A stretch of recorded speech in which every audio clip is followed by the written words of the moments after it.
Public pulse ఎలా ఉందో మనం తెలుసుకునే ప్రయత్నం చేద్దాం. సార్ ఎలా ఉన్నారు? Sir fine. ఎట్లా అనిపిస్తుంది కాంగ్రెస్ గవర్నమెంట్ ప్రభుత్వం మీకు? కాంగ్రెస్ గవర్నమెంట్ అంటే వాళ్ళకు హామీ కానీ ఉచిత హామీలు ఇచ్చి వాళ్ళకు సాధ్యంగానే హామీలు ఇచ్చారు.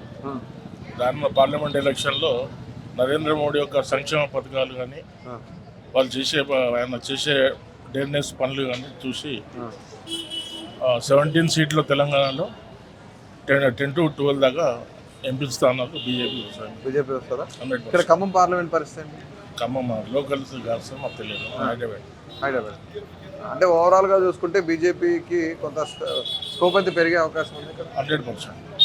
ఇందువల్ల రామ మందిర్ ఎఫెక్ట్ అయినా లేదంటే మోడీని చూసా రామ మందిర్ ఎఫెక్ట్ కాదండి. ఆయన చేసే ఇప్పుడు సబ్కా సాత్ సబ్కా వికాస్ కానీ అంటే కులాలకు అతీతంగా గృహ నిర్మాణ పథకాలు కానీ అర్థమైందా, ఇవన్నీ చూసి జనాలలో ఏంటంటే అసెంబ్లీ ఎలక్షన్లు వచ్చినాయి. ఆల్ ఓవర్ ఇండియాలో మాత్రం ఎంపీ సీట్లు నియర్ అబౌట్ 400 వాళ్ళు చెప్పిన టార్గెట్ కంప్లీట్ అవుతుంది. రీచ్ అవుతారా? కంప్లీట్. Thank you. నా పేరు కన్నబాబు, అరిసేపల్లి కన్నబాబు, కటింగ్ షాప్. ఎట్లా అనిపిస్తుంది కాంగ్రెస్ గెలిచిన తర్వాత? అంటే మొన్నగా వచ్చింది, కొద్దిగా అనుకుంటున్నారా? చేయగలుగుతారా అనుకుంటున్నాను. మరి పైన కూడా కేంద్రంలో కూడా కాంగ్రెస్ వస్తే అప్పుడేమన్నా కొంచెం బాగా ఫామ్ అయితే మళ్ళీ బీజేపీనే గెలుస్తుంది. అప్పుడు కొద్ది కష్టం అవుతుంది మళ్ళీ ఇక్కడ రాష్ట్రం, మన రాష్ట్రం తెలుసు బీజేపీ కేంద్రంలో అట్టే అంటున్నారు. మరి అట్లే అంటారా? మళ్ళీ ఆడే యాట్రిక్ కొడతారేమంటున్నారు. ఇక్కడ ప్రభావితం చేసేవాళ్ళు ఎవరున్నారు బీజేపీ నాయకులు ఈ ఖమ్మం జిల్లా? ఇక్కడ మన జిల్లా కొద్దిగా కష్టమే. ఇక్కడ మన జిల్లాలో ఖమ్మం జిల్లా, ఉమ్మడి ఖమ్మం జిల్లా కష్టమేనా? అసలు ఎవరైనా నాయకులు ఉన్నారా? వినోద్రావు అంతా తెలుసా? వినోద్రావు అంటే నాకు పెద్దగా ఐడియా లేదు. ఆయన చూడలేదు. వినోద్రావు ఎప్పుడు చూడలేదా? చూడలేదు. ఎందుకంటే ఇక్కడ బీజేపీ బీఆర్ఎస్ ప్రభావం ఉంటుందా? బీఆర్ఎస్ ప్రభావం అంటే మన అసెంబ్లీ ఇప్పుడు కొద్దిగా బాగా వెనకబడింది కాబట్టి దాని ప్రభావం ఏమన్నా. ఇప్పుడు వాళ్ళు రాష్ట్రంలో అధికారంలో లేరు. ఒకవేళ వాళ్ళకు ఓటు వేసినా గెలుస్తారో గెలవడో చెప్పలేము. అలాంటి ఓట్లన్నీ ఎటు వెళ్తాయి? బీజేపీకి వెళ్తాయి, కాంగ్రెస్కి వెళ్తాయి? బీజేపీకి అయితే వెళ్ళవు. పడితే కాంగ్రెస్కి పట్టమే తప్ప. కానీ బీజేపీ నాయకులు అందరూ అంటున్నారు కదా మరి డెవలప్మెంట్ చేసాం మమ్మల్ని. ఏం లేదు, బీజేపీకి అయితే కష్టమైంది. ఇటు కాంగ్రెస్ లో సీట్ ఎవరికి ఇస్తే మంచిది? పొంగులేటి శ్రీనివాసరెడ్డి వాళ్ళ తమ్ముడికా లేదంటే బట్టి వాళ్ళ వైఫ్కా? శ్రీనివాసరెడ్డి తమ్ముడికి ఇస్తేనే బాగుంటుంది. ఆయనకే వస్తుంది దానికి ఇస్తే బట్టి అంటే మనకి పెట్టచ్చలేదు. శ్రీనివాసరెడ్డి అంటే బాగా అందరికీ వానభోజ్యుడు కాబట్టి బాగుంటుంది. శ్రీనివాసరెడ్డి శ్రీనివాసరెడ్డి వాళ్ళే. శ్రీనివాసరెడ్డి వాళ్ళ ఎందుకని వాళ్ళ తమ్ముడికి ఇస్తారా టికెట్? ఆయనకే ఇస్తారు. ఆయనకి ఇస్తే గెలుస్తుందా? బంగారు లాగా. ఇక్కడ మీకు బీఆర్ఎస్ కానీ బీజేపీ వాళ్ళు కానీ ఎవరు లేరా? బీఆర్ఎస్ లేదు, బీజేపీ అసలు లేదు. ఇప్పుడు మరి బీఆర్ఎస్ వల్ల ఉపయోగం లేదన్నారు. వాళ్ళ ఓట్లన్నీ ఎవరికి పడే అవకాశం ఉంది? కాంగ్రెస్ కే. బీజేపీ పడవు. కానీ మోడీని చూసి ఓటేంటి, డెవలప్మెంట్ చూసి ఓటేంటి బీజేపీ వాళ్ళు అంటున్నారు కదా. ఆ రాష్ట్రాలకు అయితే మన రాష్ట్రానికి ఎలా వచ్చింది? ఏమైనా ఉందా? మోడీది అన్న దానిలో మనకు వచ్చింది ఉంది ఒకటన్నా చెప్పడం వరకే కదా. కానీ ఇప్పుడు 29 రూపాయలకి బియ్యం కూడా ఇస్తున్నాం, బియ్యం రేట్లు పెరిగినా సరే మేము డెవలప్ చేస్తామని చెప్తున్నారు బీజేపీ. కోట బియ్యం మామూలు ఎక్కడ ఏ కోటి కూడా ఇస్తున్నారు? 64 రూపాయలు కేజీ బియ్యం. 29కే పంచి పెడతాం అంటారు. 64 రూపాయలు మరి ఇప్పుడు మనం 29 కాదు, 1 రూపాయలు 30 రూపాయలకి ఇవ్వనా సన్న బియ్యం. ఆ కోటలో ఎత్తున్నారు. ఎందుకు లావు బియ్యం తినేనాయి కోళ్ళకి కుక్కలకి వేస్తున్నారు తీసుకొని. ఇప్పుడు రేవంత్ రెడ్డి పరిపాలన బాగానే ఉంది. చేసింది అంత కానీ 100 రోజులు కావట్లేదు. ఇంతలో కట్టేసింది వరకు చేసింది ఏముంది? ఉన్నట్లే వస్తుండో. ఇప్పుడు ఆటో డ్రైవర్లకి ఇబ్బంది అవుతున్నారు. ఉచిత బస్సు అది మాత్రం తప్పే, చాలా తప్పదు. ఉచిత బస్సు తప్పే. ఎందుకని? ఏమన్నా ముసలి వాళ్ళకి, స్కూల్ పిల్లలకి వాళ్ళకి ఇస్తే పర్లా.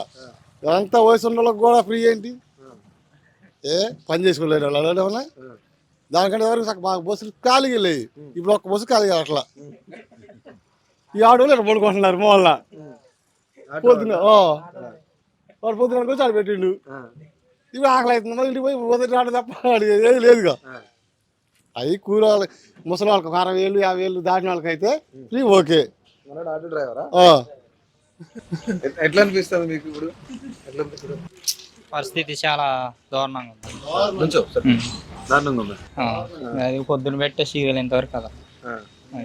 మరి కాంగ్రెస్ పార్టీ వ్యక్తి అంటే మామూలుగా ఇచ్చారు కదా, అభిమానంతో అది అన్నమాట. ఇప్పుడు మీ పరిస్థితి ఏంటి? అభిమానంతో ఓటేసావు? అది ఇంకా అభిమానంతో ఓటేసి అయితే 12,000 ఇస్తామంటున్నారు. అది జరుగుతుందో జరగదో చెప్పలేము. 12,000తో ఒప్పుకుంటావు మరి? ఓకేనా నీకు? ఓకే అంటే ఎట్టా అన్న 12,000తో మనం అంతే. సరే, ఇప్పుడు నీకు మొన్న పోయిన ఎన్నికల్లో ప్రచారానికి తిరిగావు, ఓటేసావు, ఓకేనా? నువ్వు కాంగ్రెస్ అభ్యర్థి, కాంగ్రెస్ మనిషివే, నీకు అన్యాయం జరిగిందని చెప్తున్నావు. ఇప్పుడు ఓటేస్తావు మరి పార్లమెంట్ ఎన్నికల్లో కాంగ్రెస్కి? ఓటేస్తానంటే ఇంకా అభిమానంతో ఇంకా అది ఇంకా ఏం చేస్తా ఉన్నా మరి. అన్యాయం అంటే ఏమంటే అభిమానం ఉంది, అది ఇంక ఓటేయాలి కంపల్సరీ. అది అది అనమాట. అది మరి ఇప్పుడు మరి మీ ఇంటి పరిస్థితి ఏంటి? ఎవరు పోషిస్తారు? ఇంటి పరిస్థితి అంటే ఇంకా మనం ఇంకా ఏదో ఒకటి అది పని అంటే ఒకటి ఆటో లేకపోతే ఇంక పనికి వెళ్ళటం ఏదో ఒకటి జరుగుతుంది. కానీ బీఆర్ఎస్ వాళ్ళు బీజేపీ వాళ్ళు గెలిస్తే మేము సపోర్ట్ చేస్తామని చెప్తున్నారు కదా మీలాంటి వాళ్ళు. ఇంకా చెప్తారన్న ప్రధాని ఏంటి పరిస్థితి ఈసారి ఇక్కడ? నాకేం తెలియదు ఎందుకన్నా సార్. ఇక్కడ కాంగ్రెస్ ప్రభావం ఉంటుందా బీఆర్ఎస్ ఉంటుందా ఎక్కువ, బీజేపీ ఉంటుందా? నేనేమని మాట్లాడాను మొత్తానికి. ఈ కాంగ్రెస్ ప్రభుత్వం అంటే దీని వరకు టీఆర్ఎస్ ఉంది, ఇప్పుడు కాంగ్రెస్ ప్రభుత్వం వచ్చింది. ఇంతకు ముందు ఇక్కడ నామా నాగేశ్వరరావు కదా ఎంపీ. నామరాశి ఇంతకుముందు మరి టీఆర్ఎస్ ఉంది, ఇప్పుడు కాంగ్రెస్ వచ్చింది. కాంగ్రెస్ లో మొత్తానికి ఇది అన్నారు అది అన్నారు, మరి ఇస్తారో చేస్తారో మనకైతే తెలవదండి. ఎందుకంటే కాంగ్రెస్ నమ్మొచ్చా? నమ్మబట్టి ఓటు పెట్టాము. ఇక ఎందుకంటే జైనాడు దాన్ని 3 అన్నారు, 3 దాన్ని జైనాడు అన్నారు.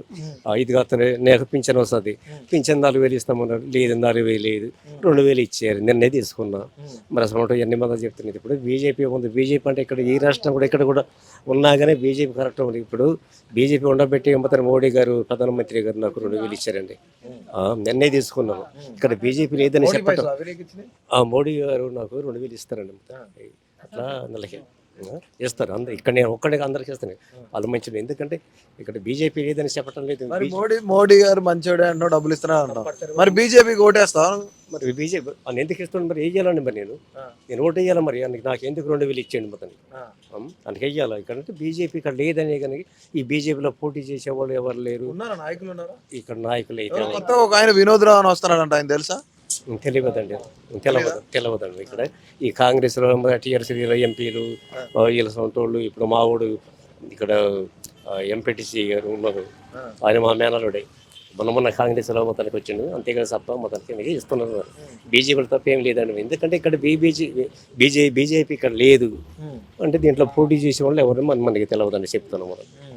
అని మాకు మేమైతే డబ్బులు ఇస్తారు మొత్తానికి, ప్రధానమంత్రి గారు ఇస్తారు. అవును, చాలా మంచిగా ఉంది మొత్తం. మరి నేను తీసుకునేగా చెప్తాను కదా. నీకు డబ్బులు ఇచ్చాడని ఓటేస్తావా, లేదంటే డెవలప్మెంట్ అభివృద్ధి చేసాడని ఓటేస్తావా? మాకు డబ్బులు ఇచ్చిన అభివృద్ధి అంటే మనకి ఏం చేయలేదు. ఎందుకంటే నాకు ఎట్లా ఇస్తారు దాన్ని బట్టి ఇది అంటారు, కంపల్సరీ వెయ్యాలండి ఓటు. వెయ్యాలి ఓటు. ఎందుకంటే నాకు ఎందుకు ఇచ్చిండు మొత్తం 2,000 అండి, మరి వెయ్యాలా. వీళ్ళెవడు వచ్చింది నాకు ఎందుకు మొత్తం. ఇప్పుడు ఒక ముసలుడు పింఛన్ వస్తుంది. మరి రేవంత్ రెడ్డి 4,000 ఇస్తా అన్నాడుగా, ఇచ్చిండు 4,000 అండి. మొన్న దాకా 4,000 అన్నారు, నాకు వచ్చేది మొత్తం 2,000. ఈ దేవేంద్ర రెడ్డి గారు మొత్తానికి వచ్చింది 4,000 అన్నారు. 4,000 లేదు, ఇంకే లేదు. చెప్తాను కదా, జైనాడు దాన్ని 3 కేసీఆర్ గెలిస్తే ఇస్తానన్నాడు కదా, మరి కేసీఆర్కి ఎందుకని గెలిపించలేదు? కేసీఆర్ గెలిస్తే ఇస్తానన్నాడు కదా. మరి అది కేసీఆర్ కనుక గెలవకపోతే కేసీఆర్ అప్పుడు వాళ్ళు అన్నీ కూడా ఇది పథకం అండి, ఇది రైతు బంధు అని పెట్టిన తర్వాత ఆఫ్ చేసారు.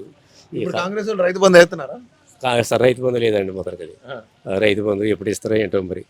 అని వీళ్ళు ఉన్న తర్వాత మంచిగా ఎత్తు కూడా చెప్తున్నాను. ఎందుకంటే టీఆర్ఎస్ ఉన్న తర్వాత మొత్తం మంచిగా ఇచ్చాడు ముసరుడు. కేసీఆర్ గారు మంచిగా ఇచ్చారు. ఎప్పటికప్పుడే రైతు బంధు కూడా పెట్టారు. ఎప్పుడైతే రైతు బంధువులు ఏమీ లేదు. నిన్నైతే పింఛన్ అయితే మొత్తానికి మరి ఆయన ఇచ్చారు, ఎవరు ఇచ్చారో మాకు తెలుసు. ఈయన 4,000 ఇస్తామని చెప్పారు, 4,000 లేదు 2,000 ఇచ్చారు పింఛన్. నేను మొక్కున్నాను మొత్తం. నాకు 75 సంవత్సరాలు ఉంది, పింఛన్ ఇచ్చారు. మోడీ గారు మొత్తానికి ప్రధానమంత్రి గారు ఆయన ఒక 2,000 ఇచ్చారు. Please subscribe to KTV Telugu. KTV Telugu. KTV Telugu.